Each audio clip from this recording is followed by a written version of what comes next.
আওয়ামী লীগের কেমিস্ট্রিটা different. Chemistry হচ্ছে দুটো জিনিস আছে তাদের মধ্যে, একটা হচ্ছে যে দুর্নীতি আর একটা হচ্ছে সন্ত্রাস।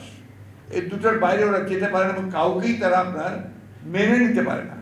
এই স্বাধীনতার জন্য একজন মাত্র ব্যক্তি, তিনি একমাত্র কৃতজ্ঞতা পেতে পারেন, একটা দল পেতে পারে, আর কেউ এটার সঙ্গে জড়িত ছিল না বা কেউ কিছু করে নাই, এরকম একটা ধারণা তারা সবসময় দেবেন। দেখবেন ওই একজন ব্যক্তির নাম ছাড়া কারোর কোন নামও তারা উচ্চারণ করে না কখন। এমনকি তাদের যে লোকগুলো, তাদের যে নেতারা ওই সময় 9 মাসে যে নেতৃত্ব দিল, তারা একটা সরকার চালালো, তাদের নামও তারা কখনো উচ্চারণ করে না।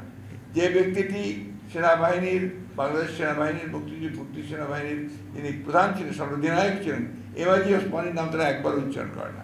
সুতরাং সেই ক্ষেত্রে তারা যে জিয়াউর রহমানের নাম উচ্চারণ করবেন না, এটা আমি মনে করি একদিকে স্বাভাবিক, কারণ ওদের এটা আপনার কেমিস্ট্রিতে নেই যে আওয়ামী লীগ কখনোই অন্যকে সহ্য করতে পারে না। এটা আওয়ামী লীগের ক্যারেক্টার, সে কথা আমি সবসময় বিশ্বাস করি। তার চরিত্র হচ্ছে অন্যকে সহ্য করতে না পারা, এবং কাউকে সে কখনোই আপনার তার কথাকে শুনবে না। যেটা গণতন্ত্রের প্রধান জিনিসটা হচ্ছে যে অন্যের কথা শোনা এবং একটা আপনার সহনশীলতা রাজনীতি চিন্তা করা, সেটা তাদের নেই। পরমত সহিষ্ণুতা বলতে তারা কিছুই বিশ্বাস করে না। সেই ক্ষেত্রে জিয়াউর রহমান সাহেব সম্পূর্ণ একটা ব্যতিক্রম ছিলেন। আমি অন্যান্য দিকগুলোতে যাবো না, আমি ওই জিনিসটা চাই। জিয়াউর রহমান সাহেব সকলের কথা শুনতেন। তিনি যখন রাজনীতি শুরু করলেন, অর্থাৎ তিনি যখন দায়িত্ব পেলেন, তিনি তো নিজে শুরু করে তাকে দায়িত্ব দেওয়া হলো সিপাহী জনতা বিপ্লবের মধ্য দিয়ে, তখন কিন্তু তিনি প্রথমে খুব কম কথা বলতেন, একেবারে বলতেনই না। আমার নিজের অভিজ্ঞতা আছে কিছু, সেই জন্য বলছি যে উনি শুধু শুনতেন। আপনারা অনেকেই এই গল্পটা সবাই জানেন, ঢাকা বিশ্ববিদ্যালয়ে তিনি যখন প্রথম আসেন, তখনকার এই জাতীয় ছাত্র দল, ছাত্রলীগ, এরা কিন্তু তখন তাকে সেখান থেকে স্বাগত জানায় না, বরঞ্চ তাকে অপমানিত করবার জন্যে তারা ওদের যে লাইব্রেরি, সেই লাইব্রেরির বাউন্ডারি থেকে তারা তাকে ঢিল মেরেছে।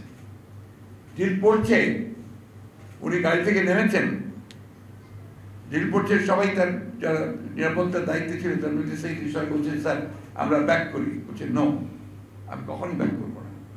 তিনি সামনে এগিয়ে গেলেন টুয়ার্ডস দি স্টুডেন্টস। একটা এসব তার মাথায় পড়লো, তিনি থামলেন না, সেই এগিয়ে চলে গেলেন, গিয়ে বলেন যে কেন, তোমাদের কি সমস্যা বলো।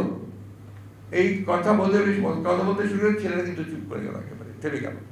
তবে আমি তোমাদের সঙ্গে কথা বলবো পরে, আমি আজকে তোমাদের শিক্ষকদের সঙ্গে বসছি, পিএসসিতে শিক্ষকদের মিটিংয়ে ছিল, ওইখানে উনি গিয়েছিলেন। ওখানে যাওয়ার পরে উনি আবার বক্তৃতা করছেন। খন্দকার মোশাররফ সাহেব, এখন আমাদের যিনি আপনার স্থায়ী কমিটির সদস্য, তিনি তখন আপনার খুব তেজস্বী নেতা ছিলেন শিক্ষকদের। তিনি সদ্য পিএইচডি করে এসছেন, একদম ইয়াং। তিনি আপনার সামরিক শাসনের বিরুদ্ধে অনেক লম্বা বক্তৃতা করলেন, জোরালো বক্তৃতা করলেন, এবং জিয়াউর রহমানের এইভাবে আশাটাকে তিনি কন্ডেম করেন। উনি আবার তখন তিনি ছাত্র রাজনীতি করতেন, ছাত্রলীগ করতেন। জিয়াউর রহমানের সঙ্গে উঠে দাঁড়ালেন, উনি ওনার বক্তব্য করলেন। ডক্টর বসু আমাকে নিজে বলেছেন, আমি অভিভূত হয়ে গেলাম তার বক্তব্যে। এত অভিভূত হলাম যে তিনি যখন আবার আমাকে পাঠালেন আমার খোঁজ করতে এবং আমাকে নিয়ে গেলেন বঙ্গভবনে, যখন কথা বললেন, আমি তখন তার কথা শুনেই আমি বিএনপিতে যোগ দিয়েছি। এটা ছিল জিয়াউর রহমানের, তার যে অসাধারণ একটা ক্ষমতা, অলৌকিক একটা শক্তি, মানুষকে মুহূর্তের মধ্যে আপনার বশ করে ফেলার শক্তি ছিল তার, এবং পেনিট্রেটিং আইস ছিল। উনি যার দিকে তাকাতেন মনে হতো ভেতরটা উনি দেখে ফেলছেন।